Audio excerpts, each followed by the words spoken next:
Bonjour, donc une petite présentation sur la gamme thermique, hein. Je vais revenir après dessus chaque élément. Donc là on a un sous-gant chauffant avec une batterie, avec une chauffe sur le côté des doigts et du tactile, avec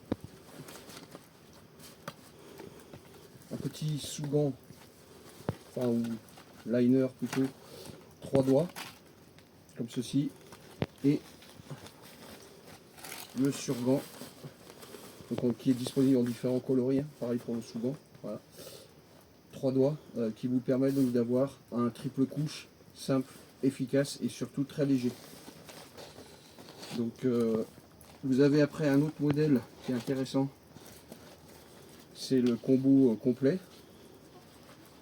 Donc là on a une moufle avec pareil, donc elle est très chaude normalement, hein. Après on peut avoir un petit peu plus de chauffe avec la batterie.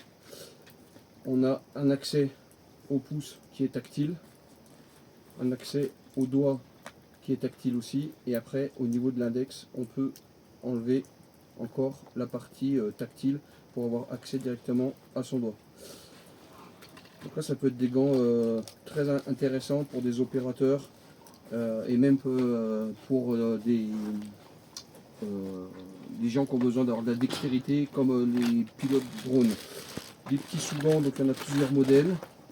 Après on a des gants comme ça qui sont très chauds et donc très insulate, je sais pas comment on dit en français, enfin qui sont totalement adaptés pour des activités en montagne. Vous avez toute une gamme de semelles en différents types avec différentes voûtes plantaires. Donc là c'est le modèle Winter pour le froid, mais il y en a qui sont pour les absorptions de choc, celles que je prends tout le temps. Vous avez le pack batterie, donc pour les militaires on préconise surtout le 10 000 mAh pour avoir une plus grande autonomie que le 5000.